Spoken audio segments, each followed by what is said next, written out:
everybody, and welcome to Don't Feed the Animals. I am your host, James. And alright, I didn't really want to do a heavy episode today. It's getting towards the holidays, I finished doing some Christmas shopping. I hope you're all catching up on that too. Getting comfortable, doing all the things you have to do because it's family time. But I also didn't want to get too deep on myself and dissect my soul. And this is not going to be one of those episodes where I, force some big realization and pretend I cracked the code on life. Just wanted to talk about, just simple things. And sometimes the easiest way to do that without overthinking is to make a list and let the list do the work. So this episode will be called Things That Sound Good in Theory, because, if we're being honest, a lot of adulthood is about discovering that some ideas sound incredible until you actually try to live inside them. And this isn't a rant, it's more like my personal observations in the field. So, number one on the list, very topical for me this morning, waking up early. Because waking up early sounds like elite. It's always framed like a cheat code. CEOs do it, athletes do it. Every productivity video starts with someone being awake before the sun. Like that alone means something. And look, I did this today. Not because I felt behind or not because I'm chasing like the grind mindset. I woke up early because I wanted to get this podcast before Friday at 9 a.m. and just move on with my day. And I'll say this, it does change my mood. There's momentum when you wake up early with like a reason though, because that's the key part. Waking up early doesn't magically make you productive. Like that's not what's going to happen. It just gives you more time to exist. If you don't have something you actually plan on doing, for your health, for work, or catching up, then honestly, just wake up normal. There's nothing virtuous about being tired for no reason. Like, there's also this weird moral thing attached to mornings. Like, if you're up early, you're automatically doing life better. And I don't buy that. I think mornings are only impressive if you actually do something with them. Otherwise, you just wake up earlier than you want to be. Early mornings aren't like discipline. It's more about your intent. Okay, let's move on. Number 2, turning your passion into your job. Okay, so in theory, this is the dream, right? Like, this is what we all want. This is what we all came here for. Do what you love and never work a day in your life. All that. And I don't want this podcast to become something real, right? I'm not pretending otherwise. I want to put work into it. I want it to matter. But there are things I've actively protected from becoming work in my life, other than this podcast, which is obviously something I care about.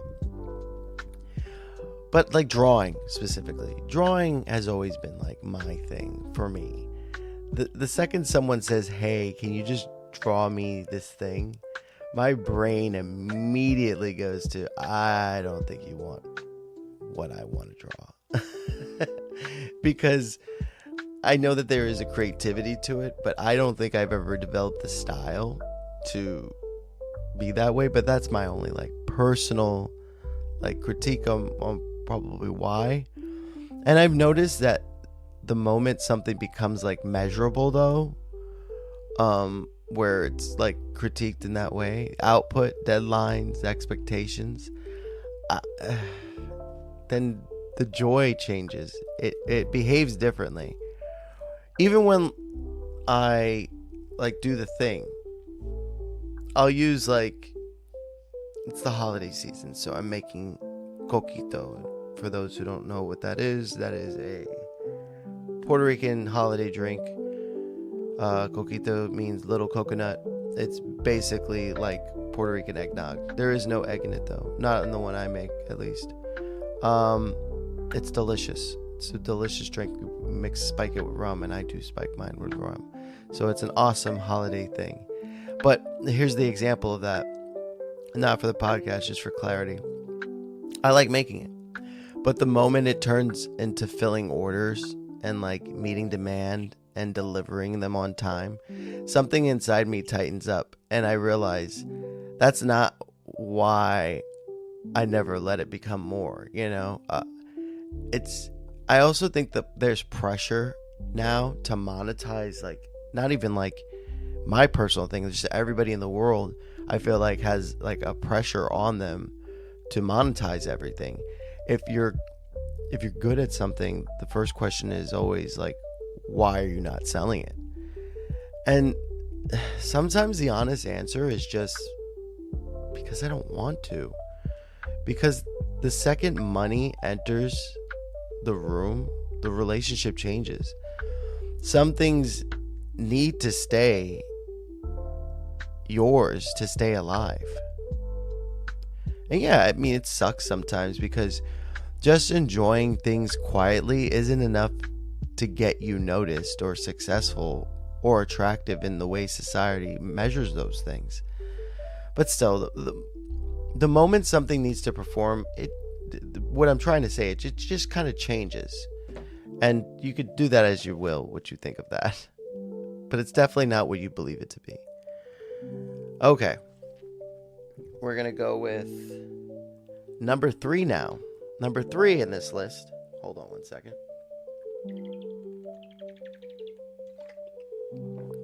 Sounds like a bird's in my room. That's me drinking from my water bottle. Okay, number 3. Being low maintenance sounds ideal. Everyone says easy, right? Chill, like no drama. But being chill and not rocking the boat are usually the same thing. And keep in mind, like, this is kind of like around relationships field is where this is coming from with the low maintenance thing. And the problem is the boat always flips eventually. You're not rocking it, it's gonna flip. You can't avoid asserting yourself forever, right? You can be flexible, you can be agreeable, you can convince yourself you're evolved, but people will see flaws in you no matter what. So you might as well be yourself, call things what they are, and say what you feel. Being low maintenance is praised right up until the moment you ask for something. Then suddenly you're too much. And that tells you everything you need to know, because the benefit of being low maintenance is rarely for you. So it's for the other person. And if someone turns your openness into expectation instead of appreciating it, that's your signal.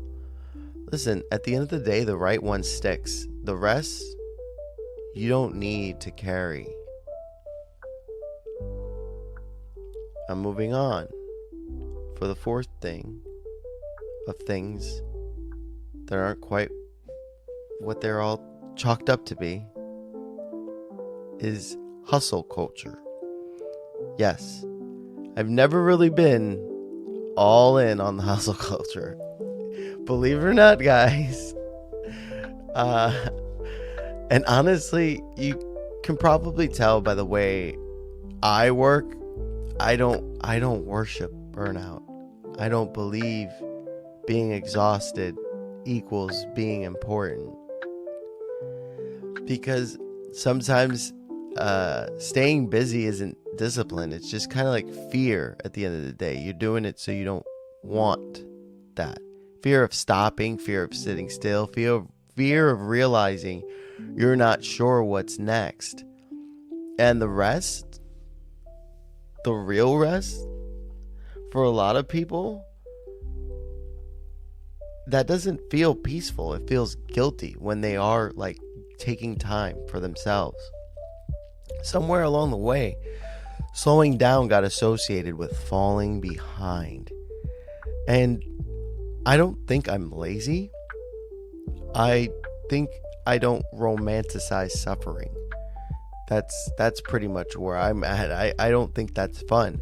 There's a difference between working hard and making life unnecessarily hard. And I don't buy the idea that exhaustion is the price of ambition. But, again, don't get it confused with momentum. I hear people with momentum and you're excited to do the thing, you do the thing.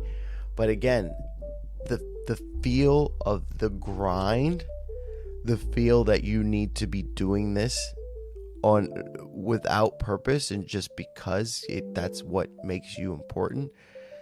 Yeah, you really have to think about it, because at the end of the day, you need to put the brakes on it. You can't go.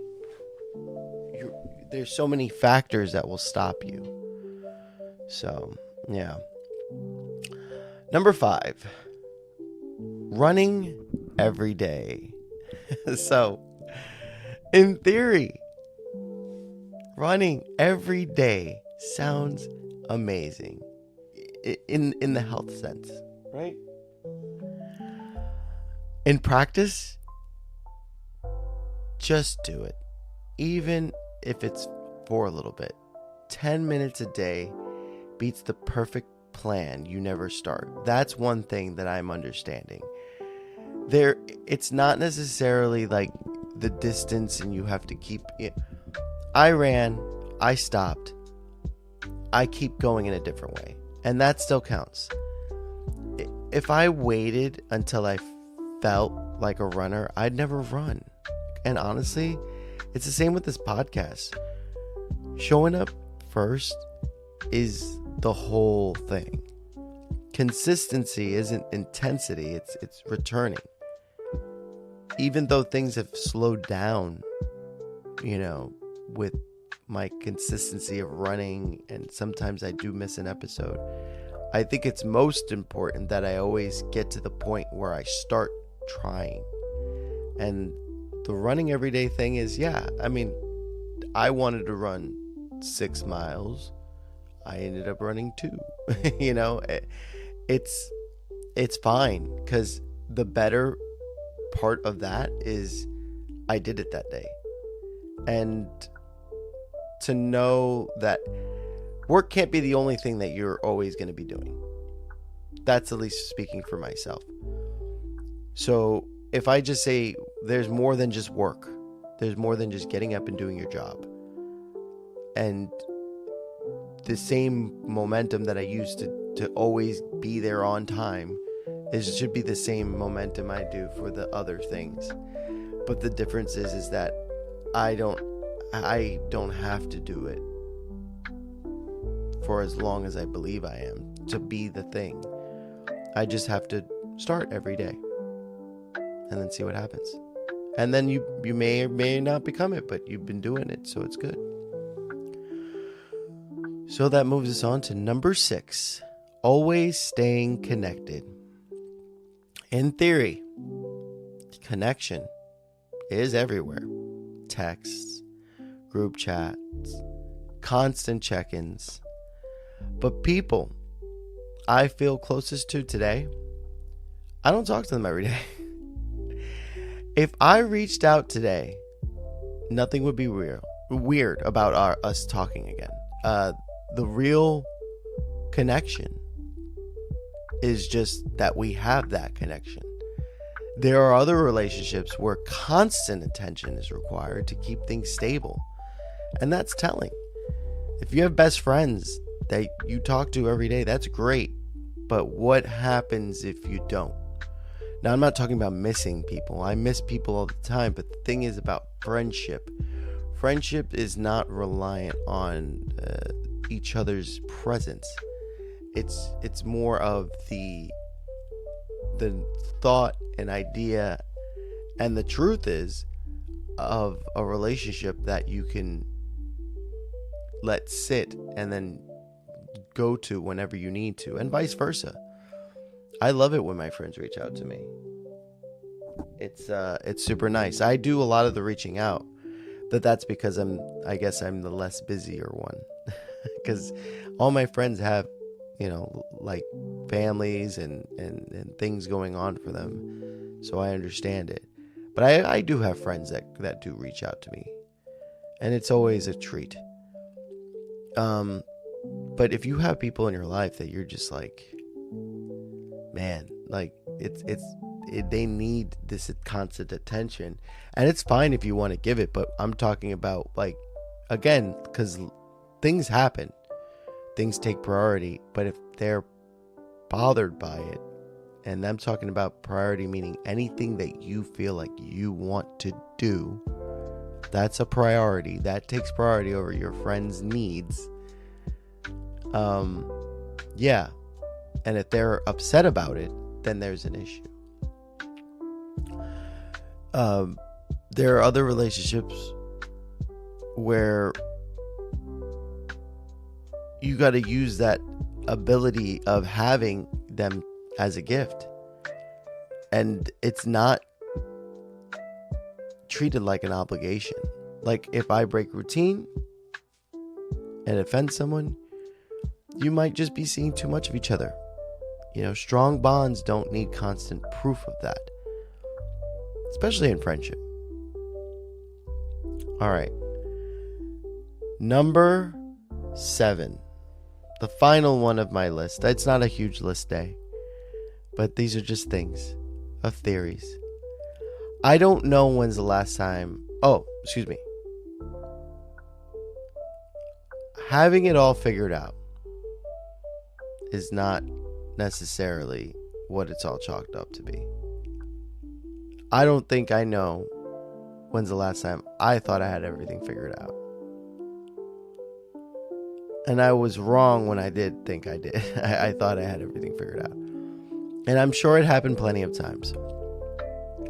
What I do know is this. I'm not certain about the direction of life.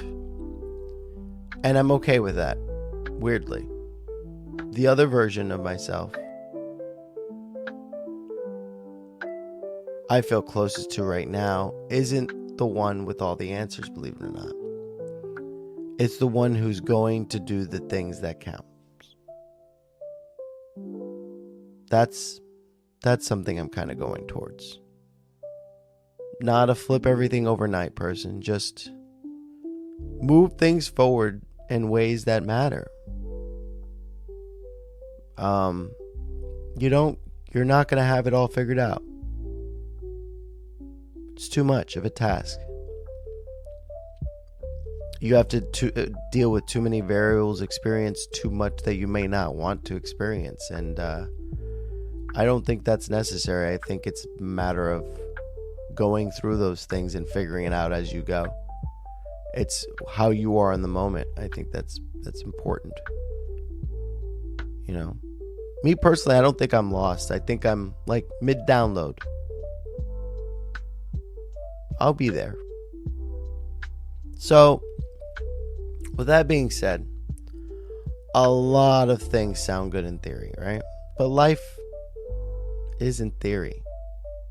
It's practice. It's adjustment. And it's showing up imperfectly and recalibrating everything. And honestly, I would rather be honest about what works for me than impressive about what doesn't. That's it for today.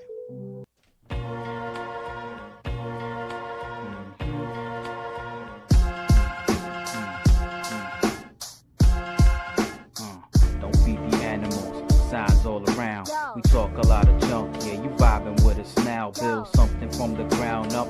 Yeah, we like to clown, talk about some real stuff, yeah, something profound. It's a pleasure that you're hearing us, wouldn't mess around. It's a topic of discussion worth talking that we bust it, put a nail in the coffin. If you love it, then you love it. If you don't mean nothing, still bring it to the public. Y'all, don't feed the animals, put them in a cage, they couldn't handle truth.